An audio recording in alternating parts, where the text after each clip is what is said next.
Hey now, everybody. Oh, hey now, hey now, hey now. And hey now, ladies and gentlemen, Hot Takes Over the Line podcast. I am going to today explain to you why climate change is a scam. I'm going to break it down for you in the simplest terms. Maybe it's not even going to be me that does it. Maybe it's going to be somebody else. But you are going to experience something that is going to make all of the climate change talk suddenly make sense. Vapor Forge bringing you this portion of the show. Where's my Vapor Forge, son? Oh, here it is. Oh, how did it get over there? Vapor Forge, right on 280. Right there. You see them? Proud sponsors of Over the Line. Bang, bang. Get out to Vapor Forge. Get you some vape stuff. Get you some Delta 8. Get high. Get so high. No, don't really do that. But you take it responsibly, and you're going to feel good. All 100% legal. You want the number? There it is, 205-874-9010. And right there by Bailey Brothers. Y'all know where that's at. I don't have to remind you because you know, because we've been promoting Vapor Forge since the beginning, Cole. Since the beginning. We've been promoting Vapor Forge longer on this podcast than we have on the radio show, even though they've been with us since day one on all of it.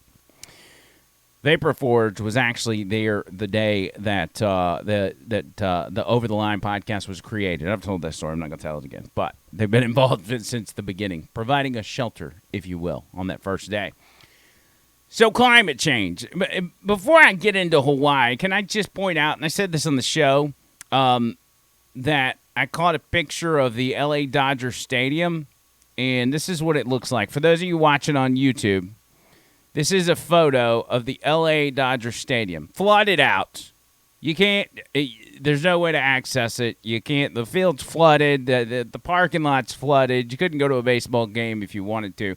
And the only thing I could think when I saw those photos was the transgender nun thing that they did. Remember, they got all this backlash from the Catholic community, really from the religious community, faith community, let me call it that.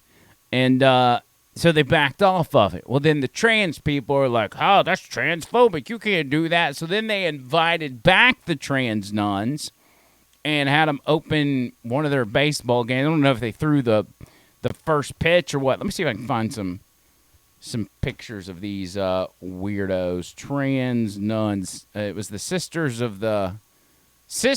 of Perpetual Indulgence, which sounds pretty creepy. And it sounds creepy because it is creepy. Let's just take a view real quick. Let's just take a gander at some of these pictures, okay? How about these guys? Fight evil with love. Yeah. Uh-huh. Oh, yeah. That's really representing the Catholics well. This is from the baseball game. What a bunch of weirdos, bro. I mean, that would be okay. An okay look if you were maybe, I don't know, in a metal band.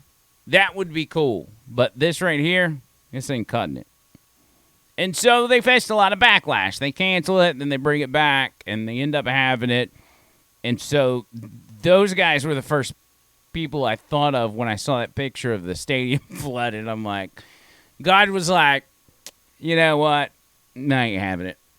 Flood the Dodgers. Obviously, I don't know what God said about it or how he feels about it. I would assume he doesn't like it. But the irony is it's pretty thick there. So Joe Biden, after 2 vacations, made his way to Maui finally to comfort the people of Hawaii. I don't know if you'll know this, but Joe Biden is really good at comforting grieving Americans.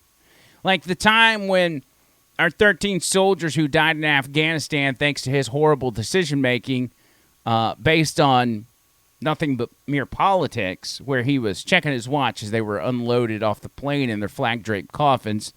The callous nature in which he talked to survivors and surviving parents, Gold Star families. He's a comforter-in-chief, if you will.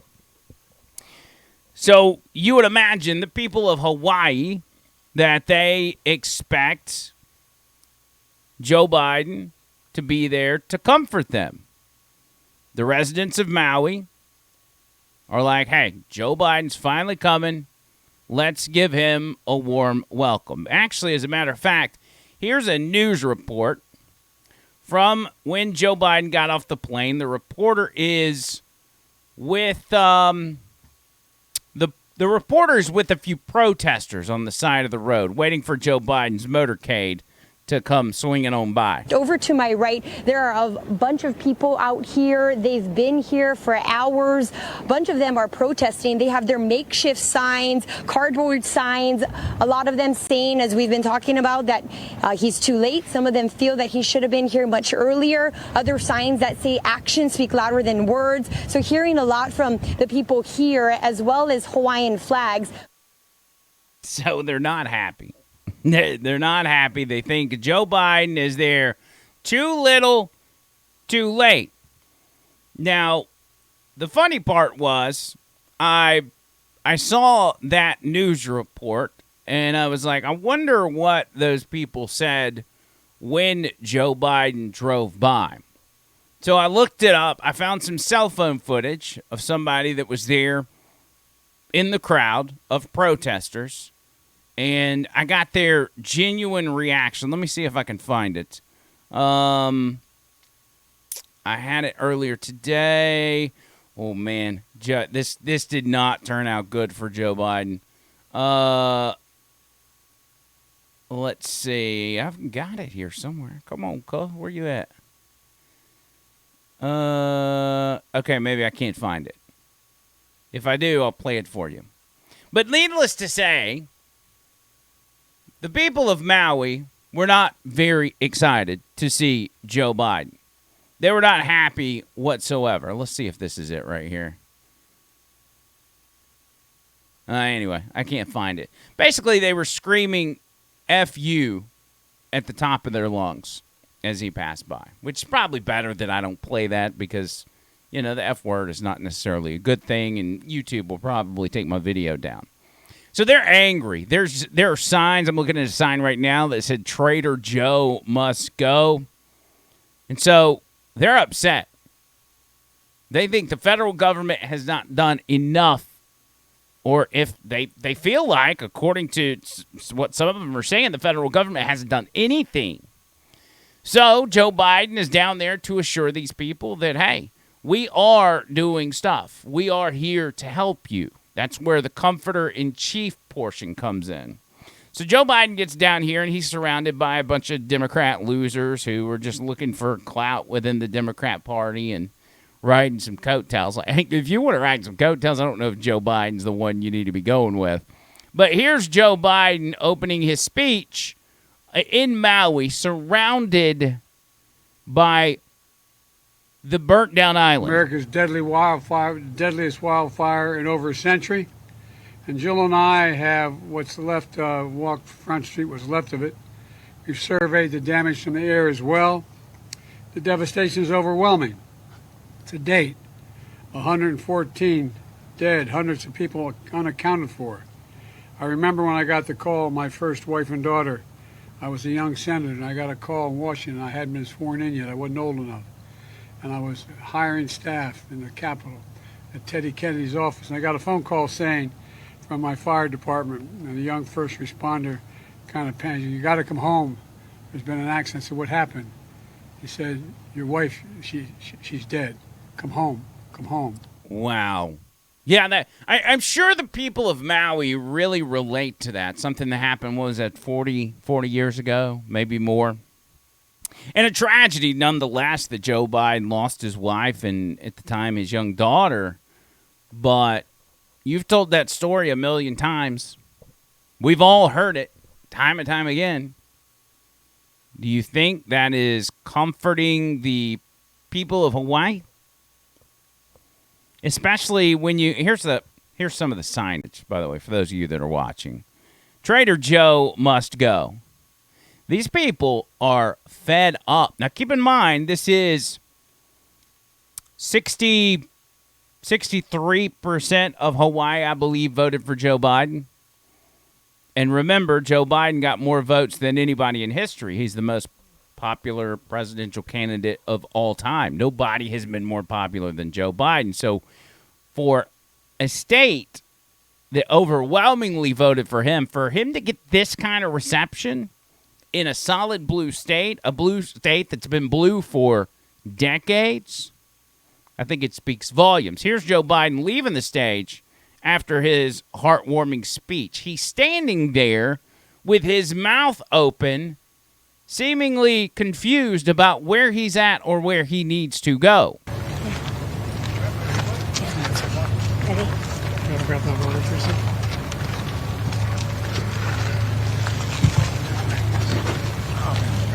Y'all, the world is laughing at us. You hear me? The world is laughing. He was just standing there, staring off in the distance with his mouth wide open. And no, he wasn't looking at the damage and being astonished by what he was seeing. He had been looking at it all day. Well, I say all day. He was there for like 6 hours total. He's lost. He's shot.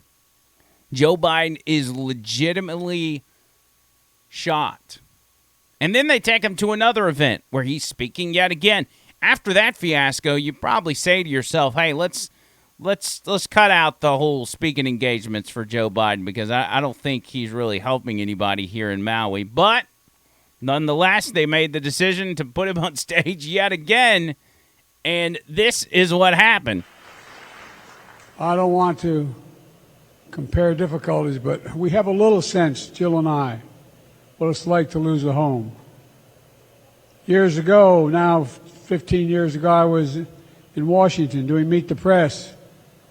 It was a sunny Sunday, and lightning struck at home on a little lake that's outside of our home, not a lake, a big pond, and hit a wire and came up underneath our home into the heating ducts, the air conditioning duct. To make a long story short, I almost lost my wife, my 67 Corvette, and my cat. Wow. You almost lost your 67 Corvette? That's awful. I'm sure the people of Maui understand. I'm sure they understand. They lost their cars too. Oh, and their family members, and their children, and their pets, and their homes, and, you know, everything that they own. They can totally relate to you, Joe. Yeah, you get it. So what about this fire? 2004, I believe this happened. Lightning struck near the Biden residence. Jill was home.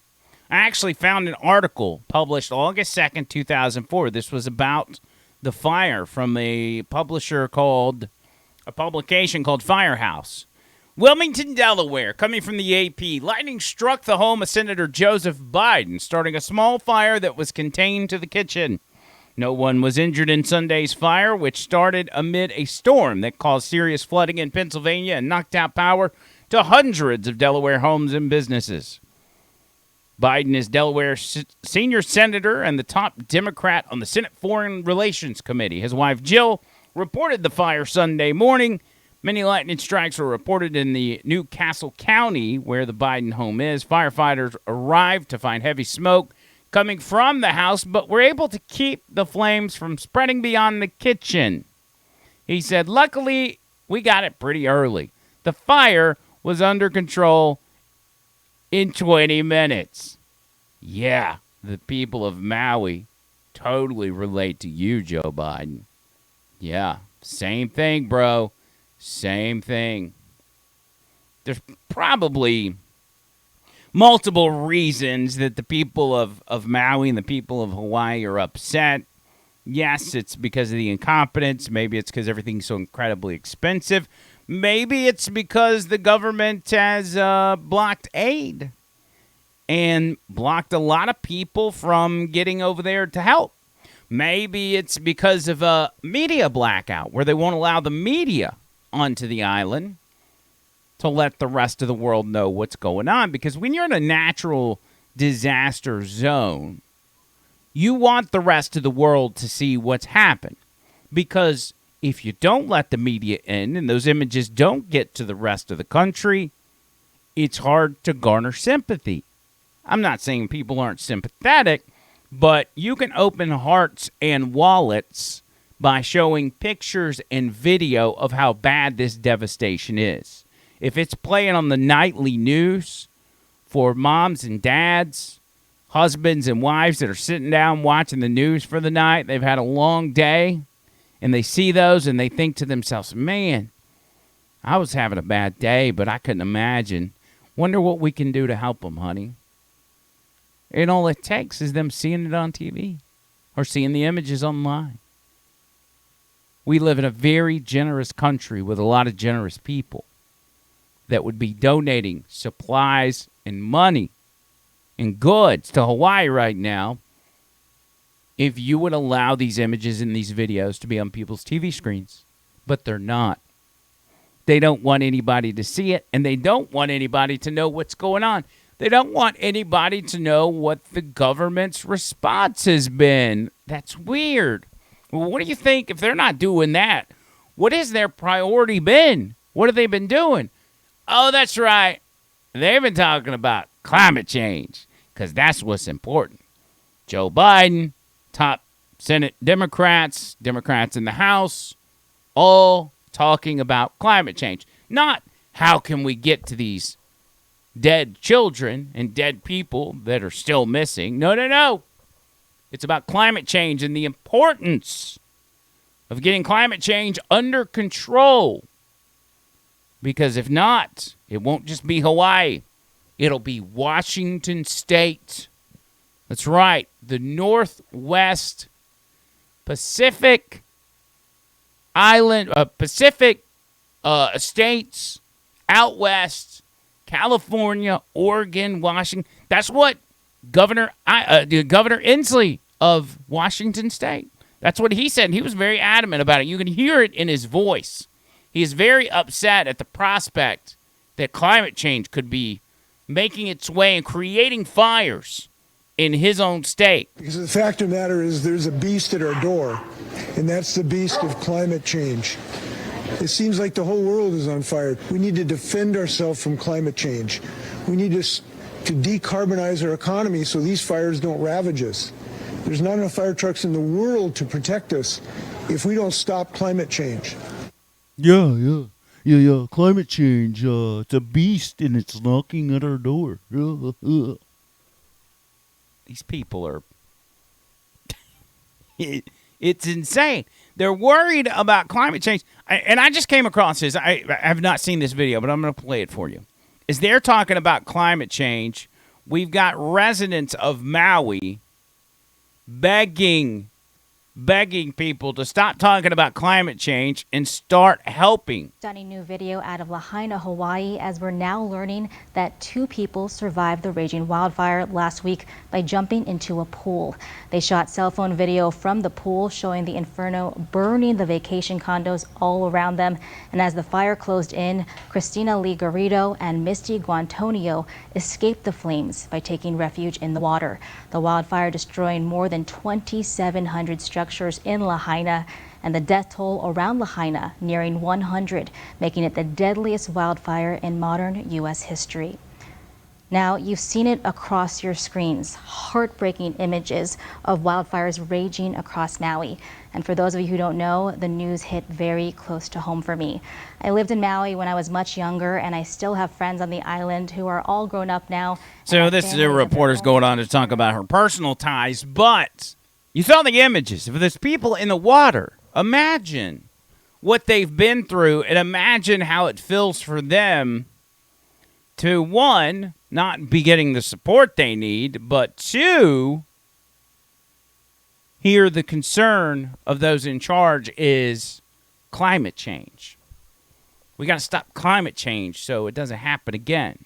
What happened in Hawaii, and I know there's conspiracies going on all over the place, I think maybe there were some intentional things done within the response, but a lot of it resides with government incompetence. Mostly, the vast majority of the government being Democrats that have not taken care of their land, not maintained electrical systems, power lines, the landscape, cleaning up, maybe controlled burns. It's the same thing we see out in California. In the name of climate change, they just let things go wild. And so it makes it prime and ready for a wildfire, like what we saw there and what we see so often out west. It's woke liberal ideology. And once it happens, these people are so woke, they can't seem to figure out how to respond to it.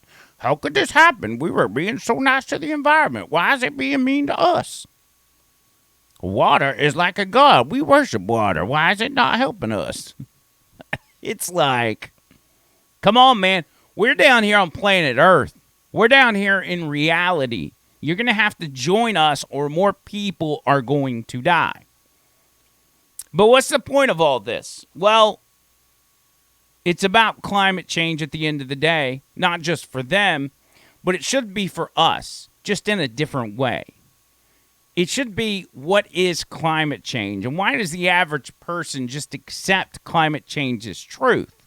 Is it something that's just easy to believe without having to look at any evidence? Summers get hot every year, but can you just think to yourself, well, it seems a little hotter this year, and it was a little hotter last year, and so maybe climate change is real. The weather's crazy. Tornado season. We had a couple extra tornadoes. So, yeah, that climate change thing must be real. They pound it in your head. They're pounding it in the heads of children who will then pound it in the heads of their children without ever presenting evidence of climate change. It's just obvious. Climate change is real. But climate changes, and it's because of cars and pollution. Even though we have bent over backwards to clean up our air and our waterways more than any other country on the planet, we still seem to be the ones to blame. Why is that? It's because it's not about the environment. It's not about the climate changing. It's about money and it's about power. Money and power are the rewards for implementing climate change to those who implement it. You and I are just following the rules of climate change and fighting climate change. We don't get to make the decisions. It's those at the top that do. And so those are the ones that will reap the rewards. And that brings me to this. Guy by the name of Dan Pena. He's a successful guy, started his career on Wall Street. It's a multi-millionaire, maybe billionaire, I don't know. Made a fortune on Wall Street, then became the president of a Houston-based oil company. Made even more money. He's just really got it. He's really got it together. But he's a brash guy. He uses a lot of salty language. And he uses that salty language to get his point across. And I want to show you a video where he was at a Q&A about a plethora of things. This was leading up, I think this was after the 2016 election, maybe 2018, something of that sort. And he was taking questions from the audience. There was one woman in particular who is a climate Nazi, and she wants to know what somebody like Dan Pena, who has all this money, what's he going to do to protect our environment and protect our kids from climate change so they don't get burned alive in 20 years.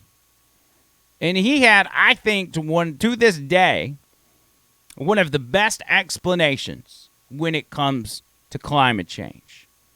I've never seen it broken down better than this. Again, the language is salty, but this is worth your time watching and listening to.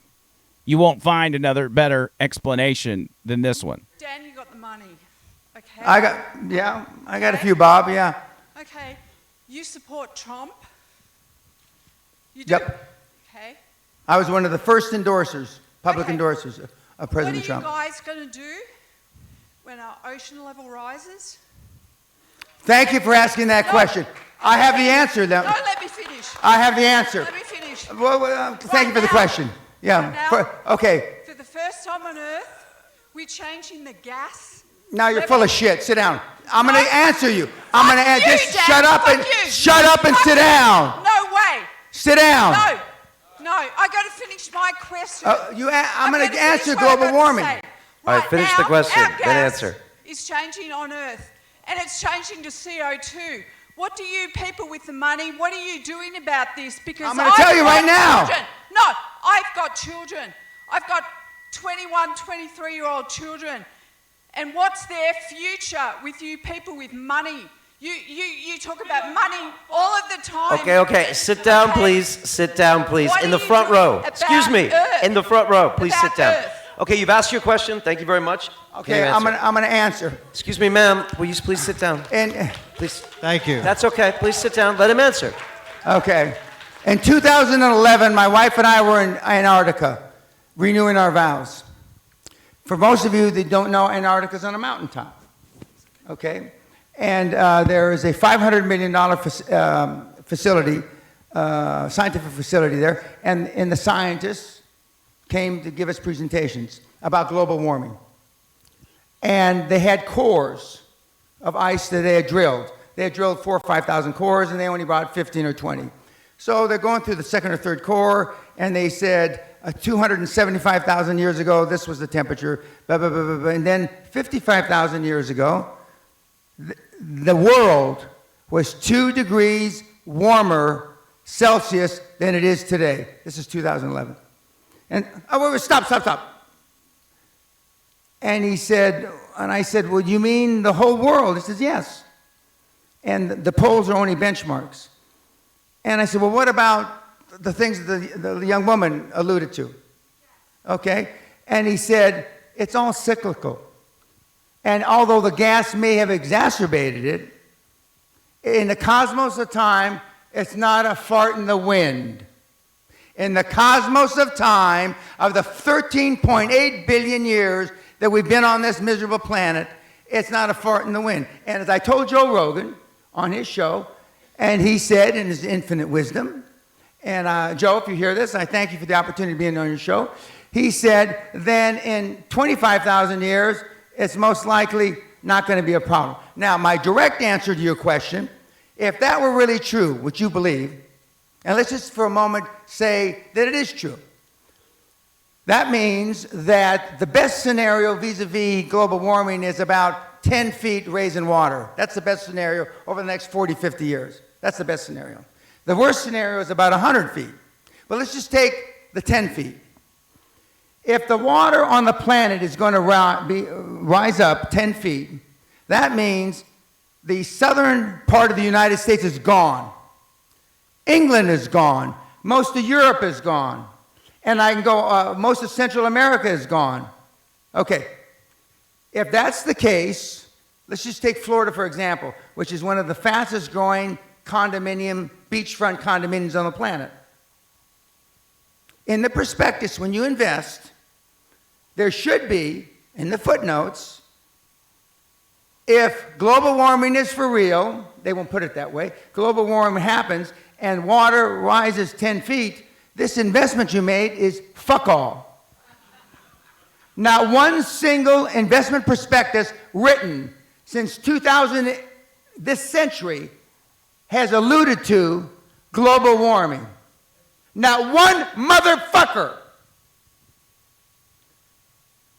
If it were really true, the banks wouldn't invest. The banks wouldn't finance. Not one motherfucking condominium. So the people that have the money, and I'm jealous of the Vice President, Gore, which Sally and I rode on a plane from South America with a few years ago. I am jealous he came up with a scam before I did. Because the financial institutions, the banks of this world know it's not going to happen. Otherwise, you couldn't get a goddamn loan in London. You know those 30, 40-year mortgages? The world will be over by then. Is Barclays Bank going to give you a motherfucking loan? With the greatest respect, ma'am, it's the greatest fraud that's been perpetrated on mankind this century. That is probably the best explanation I've ever heard when it comes to climate change. And now, of course, YouTube's probably going to take this video down because of all the language, but now maybe not. I think I got that video off of YouTube, so maybe it's okay. Dan Pena, I want you to look this guy up, all right? He's a smart guy. He's brash. He's got bad language, but he's on it, man. He knows his stuff, and he runs this some sort of financial boot camp for young entrepreneurs. Let's see if I can find you some of that. This again, I guess if you're still watching or listening at this point, then it's probably fine, right? I mean, you're not going to get offended anymore at this point. Let me pull up just I don't know what's on here. I just think it's hilarious. My channel, Meathead. This is so good. February, March of 2020, a little more than 2 years ago, when I was ranting and raving about what was going to happen in the Black Swan, and I alluded to it last night. I took a lot of heat, which I'm used to getting, but okay, so this is probably just going to go through and this is like a full day. I have to wait to get to the good part. We'll do on a different episode. We'll go through and show some Dan Pena highlights because the dude, it's so good. But climate change, the biggest scam perpetrated on the American public, on the world, in a lifetime. COVID, mail-in ballots, what, all of that. This is one of the biggest because look how long it's lasted. And it's on the verge of changing your very way of life. And the reason it's a successful scam is because people are buying into it still to this day with no evidence. What happens is government goes to a scientist, tells a scientist, hey, I need you to do some research and see if climate change is real. We'll give you $1 million grant if you can do that. If you research this, give us your findings, we'll give you $1 million. But the catch is, this has got to be the result of your research, that climate change is real. So as long as you come back to us, no matter how you do the research, if you come back to us and find a way to show us how climate change is real, we'll give you the $1 million. Boom. Climate change is born. It's as simple as that. Follow the money, cuzzy. Every time. Follow the money. Thank y'all for checking this out. Over the Line, Hot Takes. We'll be back with a new one tomorrow. Like, share, tell your people, tell your granny. Until next time, see you, cuz.